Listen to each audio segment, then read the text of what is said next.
We know you've got a couple of suspensions, but could you just run us through any others that you have or haven't got available, just for a bit of team news, please, Graham?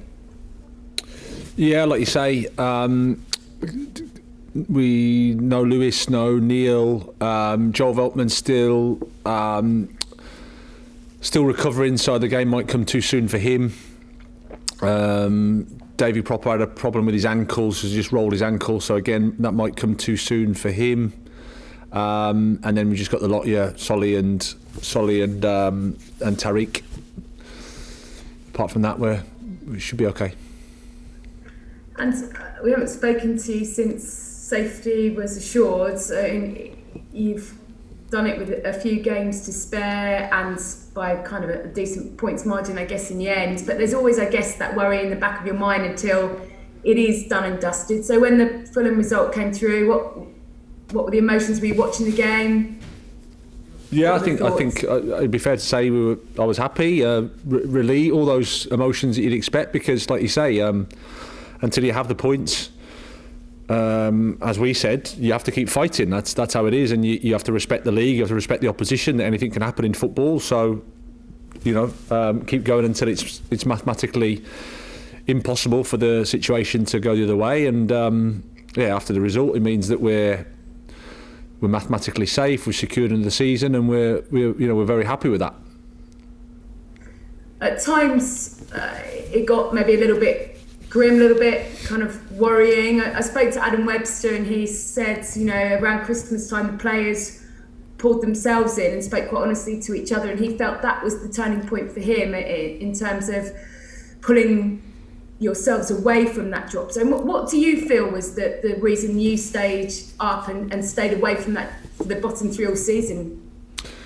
Yeah, I think we've had a good group, an honest group that have been together, that have whenever we've had moments of struggle that we've dealt with in a calm, professional, honest way. You're not going to go through a season where everything's going to be perfect, and you're not going to have these setbacks, and I think it's how you deal with them is really, really important. And I think we've always done that. We've done that in a good way, and that means that you can keep going, you can keep the scoreboard ticking over in terms of keep collecting points. We've improved our performances in terms of how we've played. We've done a lot well, but we haven't been able to turn them into the results, and we know how important that is. So, but credit to the players, they've kept going. I think we've developed the team, we've developed the individuals. What we need to do is improve the points tally, and that's the work. Yeah, because talking to him, he sort of said, obviously safety was our first aim this season, but we really felt that we should be higher. Yes, we've improved, but there's a little bit of frustration that maybe you haven't kicked on. Did you share that? Well, I can understand it's frustration because we are where we are and we've got the points we've got, and in the world we're in, that's all that people are focused on, and that's how it is. But I also think that it's our job and our responsibility to analyse the performance, to see, okay, how likely is it for those points to either stay the same or improve? Because sometimes you can look at teams and you say, they've got 37 points, but they've been lucky to get those 37 points. Or if things turn the other way, the margins go against them, then it could be a problem. I don't think that's the case for us. I don't think we can say we've got 37 points and we're really lucky to have got them. I think it's the other way, if I'm being truthful.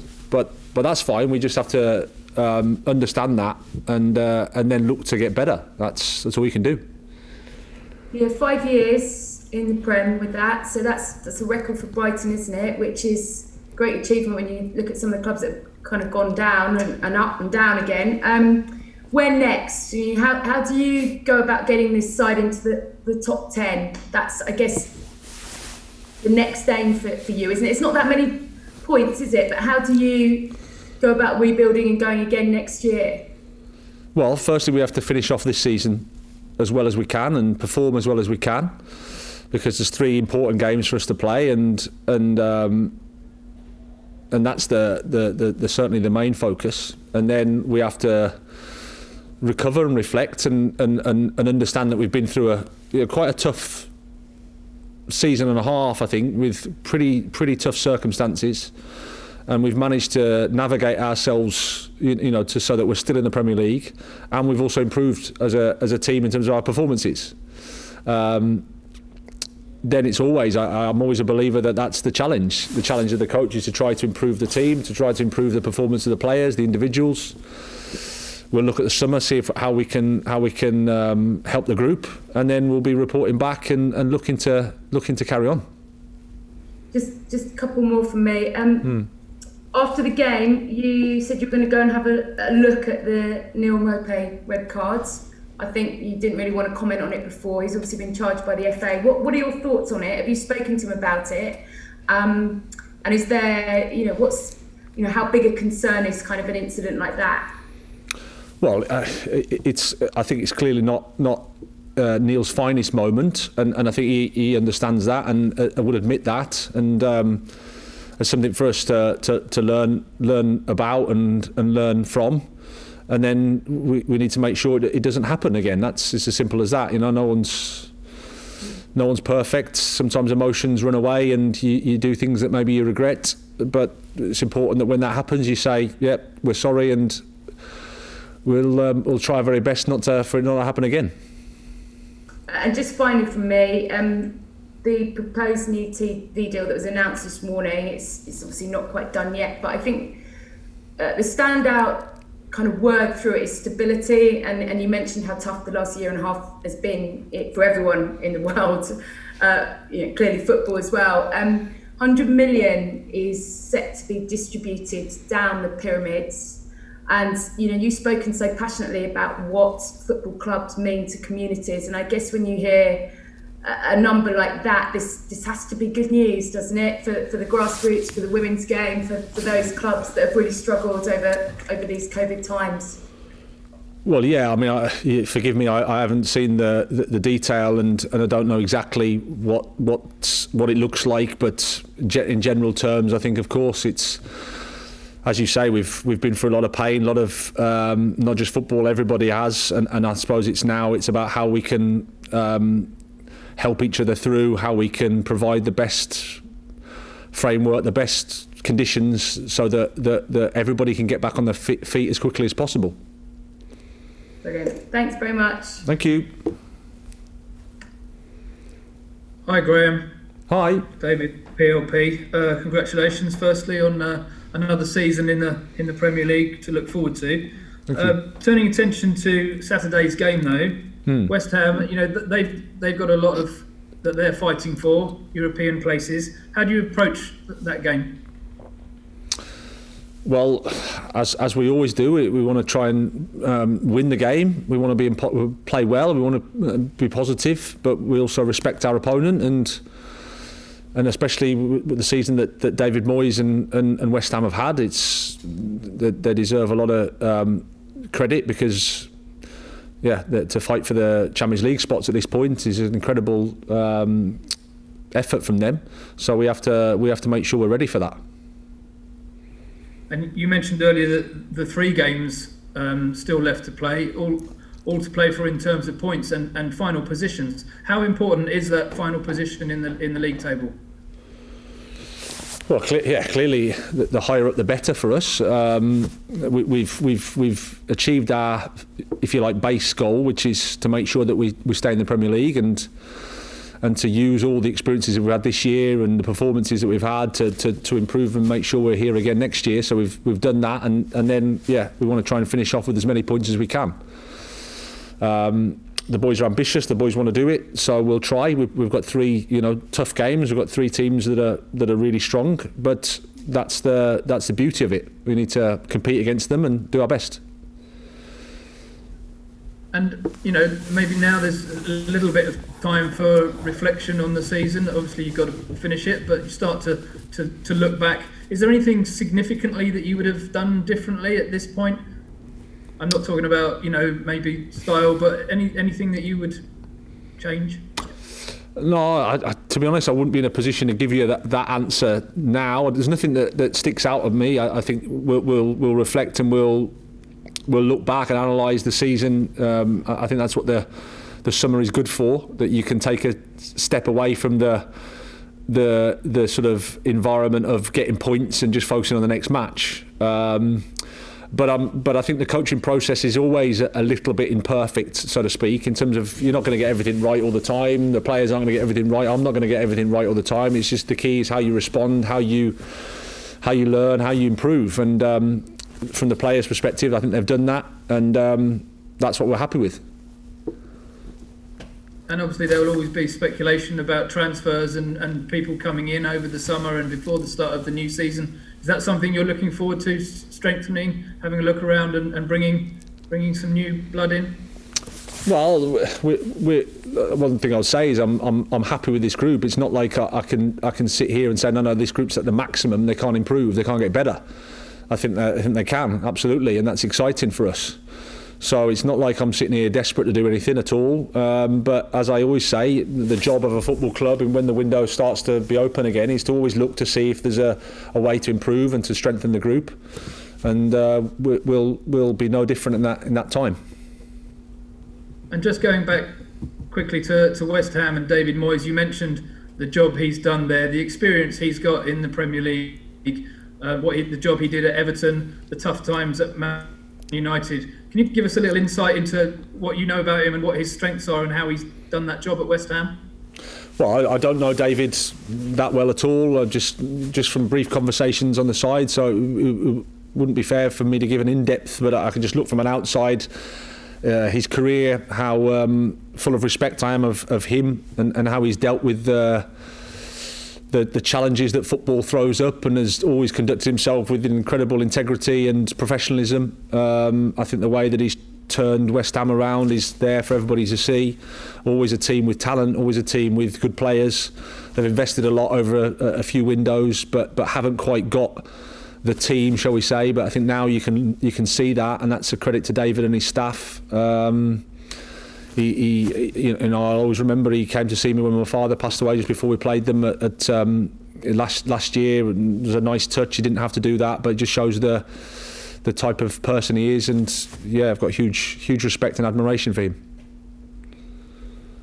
Thank you. Thanks very much. Hi Graham, how you doing? Good, yourself?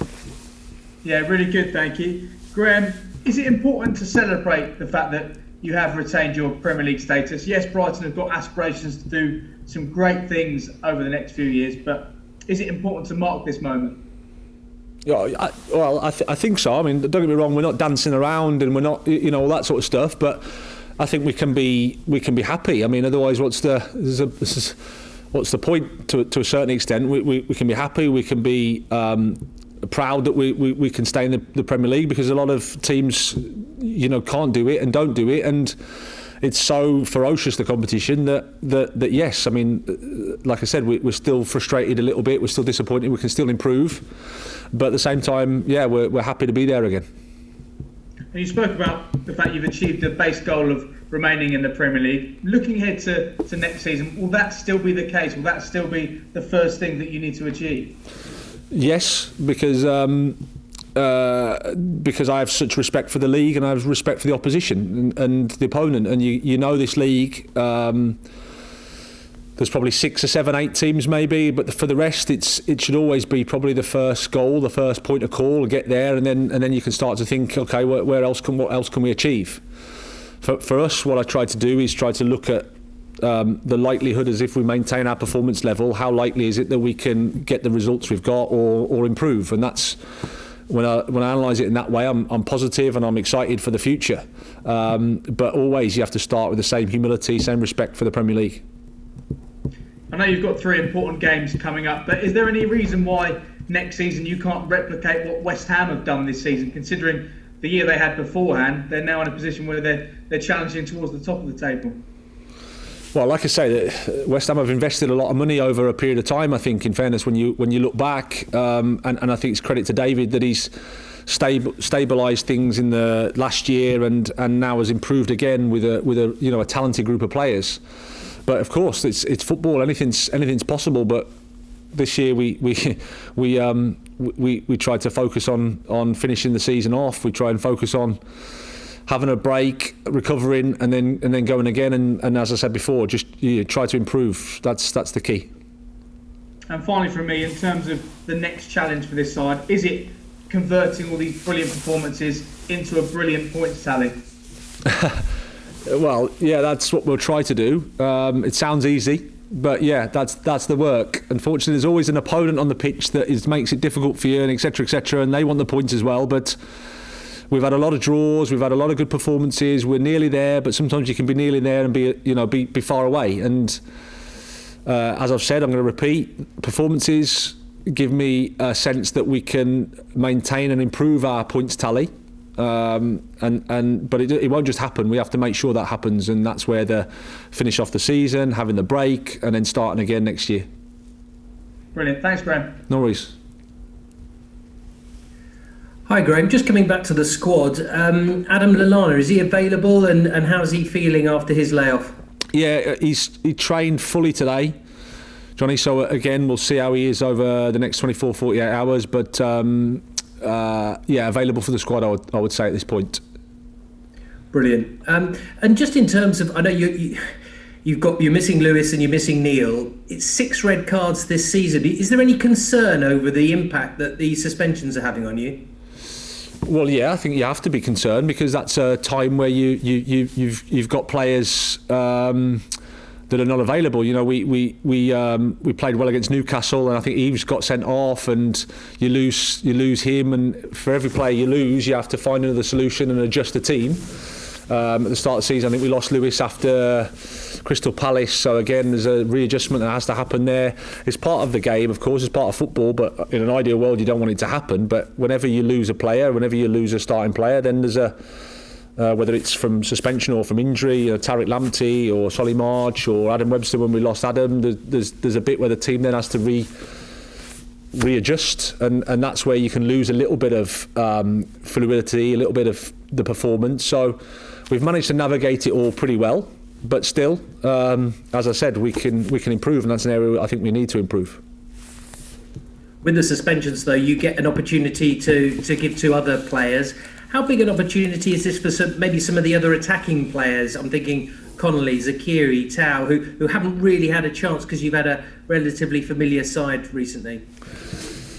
Well, yeah, there's always opportunity, and I think that. But the thing is, we need to make sure that we're competitive. We want to win the game. We want to play the team that we think is the best team to give us the chance to win the points. So that's up to the guys, and they're pushing. That everybody wants to play, and then it's just a case of making the decision. But yeah, it's an opportunity, as I said. Couple of injuries, couple of suspensions. We need to use the group. We've got a big week coming up with 3 big games. So there's all there to play for, and things change in football very quickly. We just won on West Ham United. They've got a former Seagull in their ranks, Jesse Lingard. Is he potentially one of the loan signings of the season? Yeah, he must be up there, mustn't he? He's had a tremendous impact. It's really good for him, because it just shows. I always say it's not necessarily how you handle the good times; it's how you handle the bad times, and then respond. And you can see that. I think Jesse's had a frustrating period in his career, but now he's enjoying playing. He's enjoying helping his team. So again, it's another example of what it is to be a top professional. It's to deal with the setbacks and make sure that when you get your opportunity there, you're ready to play. And credit to him for doing that.